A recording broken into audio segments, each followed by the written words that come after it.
Bienvenue à ce débat électoral organisé par la Fédération acadienne de la Nouvelle-Écosse. J'ai à ma gauche M. Alex Godbold, qui est le candidat NPD pour la région de la Rive-Sud, et M. Daryl Sanson, qui est le candidat libéral pour la région de Eastern Shore, Sackville, Preston, Chesapeake. Bon, c'est un grand mot. Alors, on a donc deux représentants des partis. Je dois vous dire d'entrée de jeu que la Fédération acadienne est quand même relativement déçue du manque d'importance que semblent accorder les deux autres partis à la communauté acadienne de la Nouvelle-Écosse. Mais ça nous fait quand même très plaisir de vous avoir, M. Godbold et M. Sanson, avec nous ce soir. Je désire également remercier la Fédération acadienne de la Nouvelle-Écosse, qui est chargée, la Fédération culturelle acadienne de la Nouvelle-Écosse, qui est chargée d'enregistrer ce débat. Alors, sans plus tarder, les règles du jeu. Vous allez avoir une série de questions. Toutes ces questions-là sont directement liées au plan d'action identifié par la communauté acadienne de la Nouvelle-Écosse.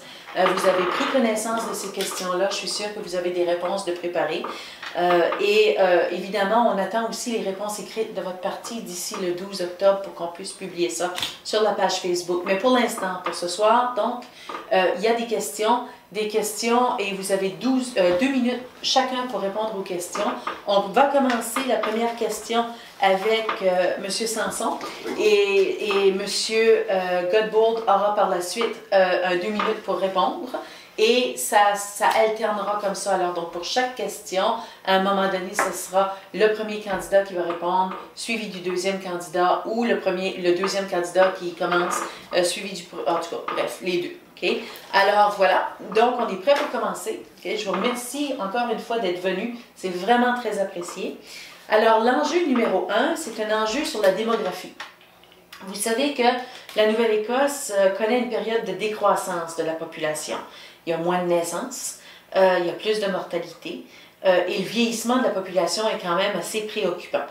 Il y a aussi une autre préoccupation identifiée par la communauté acadienne, c'est la migration des jeunes vers les centres urbains, que ce soit Halifax ou encore même carrément quitter la province pour aller travailler en Alberta.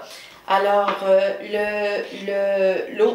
autres enjeux liés à la démographie, c'est que le Conseil scolaire acadien provincial, qui jusqu'à présent a une augmentation des inscriptions chaque année, a quand même une certaine diminution dans les écoles des régions acadiennes. Alors, ça peut être une préoccupation. Et autres préoccupations qui sont notées, c'est évidemment la valeur ajoutée des ressources naturelles de notre région qui est très peu développée et exploitée, ce qui fait que ça crée moins d'emplois dans les régions également. Alors tout ça sont des enjeux qui viennent vraiment toucher ou qui sont des symptômes, des inquiétudes qu'on a relatives à la démographie. Alors donc, question pour M. Sanson pour commencer. Compte tenu de la décroissance de la population en milieu rural, quelles sont les initiatives qui sont proposées par votre parti et qui permettraient de relancer l'économie dans les régions?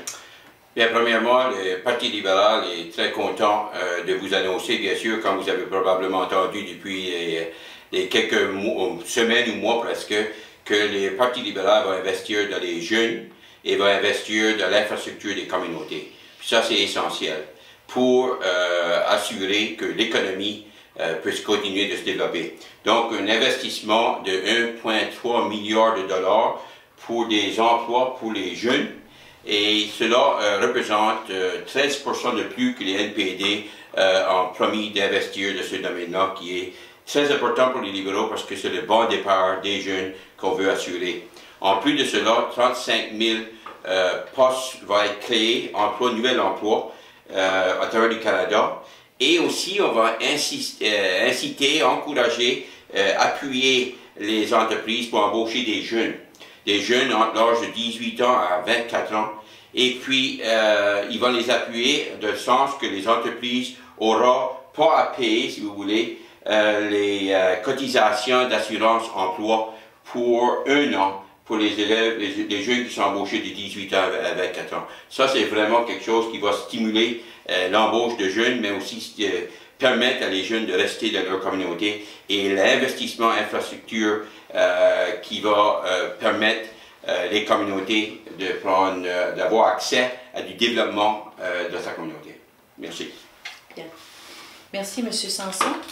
Je vais demander maintenant à M. Godbold de donner la réplique, s'il vous plaît. Oui, on reconnaît le Parti NPD que la présence des jeunes travailleurs ou entrepreneurs est essentielle au développement et à l'épanouissement des communautés acadiennes. Et notre plan va adresser ce défi. Premièrement, on aimerait offrir une réduction dans les impôts pour les petites entreprises de 11% à 9%. De plus, quelque chose qu'on trouve qui est très essentiel à la croissance économique est qu'on veut créer un crédit d'impôt à l'innovation pour les entreprises. Donc, des entreprises telles que les algues acadiennes qui se trouvent dans la région de Clare, surtout, bénéficieraient de ce crédit d'impôt. Ça leur permettrait d'investir dans la machinerie, dans les recherches et développement, ce qui leur donnerait la chance de grandir comme compagnie. En plus, l'NPD veut bien encourager et aider les jeunes agriculteurs. On reconnaît qu'il y a un renouvellement dans l'agriculture dans la province, surtout au niveau des produits biologiques. Et c'est quelque chose que l'NPD veut absolument soutenir. Aussi, on veut travailler avec les développeurs régionaux. On veut travailler, et soutenir le développement régional via les agences de développement comme la PCA. Par ce biais, on propose de soutenir l'entrepreneuriat, l'innovation, la diversification économique des communautés acadiennes. Finalement, on veut investir 30 millions de dollars en tourisme et on sait bien que notre économie en Nouvelle-Écosse, partout, mais aussi dans les communautés acadiennes, dépend grandement de l'économie touristique. Messieurs, je vous félicite pour ce premier exercice de tour de questions. Vous avez respecté le chrono et vous n'avez pas dépassé les 2 minutes. Bravo! Alors, on passe maintenant à la deuxième question et cette fois-ci, comme on a prévu, ce sera M. Godbold qui va commencer. Alors, quelle est la position de votre parti, du parti NPD, pour favoriser une plus grande immigration francophone et retenir les immigrants dans votre province, dans notre province? Encore une fois, on reconnaît que le développement et l'épanouissement des communautés acadiennes dépend beaucoup de l'immigration francophone. Et puis le NPD est intervenu à plusieurs reprises pour dénoncer le manque de leadership vis-à-vis de l'immigration française, les conservateurs. Les statistiques nous disent qu'on visait à augmenter l'immigration francophone en 2003 par 4,4 %. Mais la réalité, c'est qu'aujourd'hui, il y a moins que 2 % d'immigrants francophones qui déménagent en Nouvelle-Écosse. La feuille de route sur les langues officielles disent que l'immigration est une priorité. Cependant, on attend un nouveau plan depuis 2013. De plus, le programme conservateur qui existe maintenant, qui s'appelle Entrée Express, ne prend pas en compte les besoins des communautés francophones et acadiennes. Le NPD corrigera le tir, c'est certain. On propose une nouvelle stratégie et cette stratégie aurait des cibles et des mesures de rendement qui nous aideraient à accueillir et de retenir des immigrants francophones. Et puis on travaillerait avec tous les partenaires au niveau provincial et d'autres organisations communautaires pour s'assurer que les immigrants francophones choisissent la Nouvelle-Écosse comme destination, qu'on les accueille et qu'ils restent et contribuent à notre économie et à notre épanouissement. Bien. Alors, la réplique à M. Sanson pour la même question. Bien, premièrement, il faut certainement souligner que le Canada est fondé sur la diversité et l'inclusion. Et puis que les francophones, les migrants ici au Canada soient bien reçus de toutes les provinces du Canada, en Nouvelle-Écosse également. Il faut également reconnaître la contribution des immigrants au niveau de la langue, de la culture et de l'économie qui est énorme. Donc le gouvernement libéral va travailler de près avec les premiers ministres des provinces pour assurer qu'ils peuvent mettre en action leur plan. Et puis, si on regarde le gouvernement conservateur, vous savez bien qu'il n'aime pas rencontrer les premiers ministres à travers la province, à travers le Canada. Et ça sera contraire à cela pour notre chef Justin Trudeau. Et si on regarde le premier ministre de la province de Nouvelle-Écosse, qui favorise énormément l'immigration, ils vont travailler de près le gouvernement des libéraux, de Justin Trudeau et bien sûr de Stephen Harper.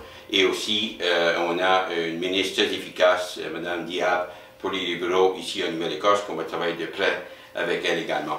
Et je dois souligner que l'immigration avec le CSAP, avec Saint-Anne et avec l'immigration en Nouvelle-Écosse francophone travaille de près depuis plusieurs années pour accueillir les immigrants et pour les encadrer et travailler de près avec eux afin de trouver des façons qui peuvent s'intégrer davantage de la communauté et rester ici en Nouvelle-Écosse. Et on va continuer cela comme parti au niveau, comme gouvernement du Canada. Merci. Je vous remercie tous les deux. Ce sont d'excellentes réponses pour cette première section.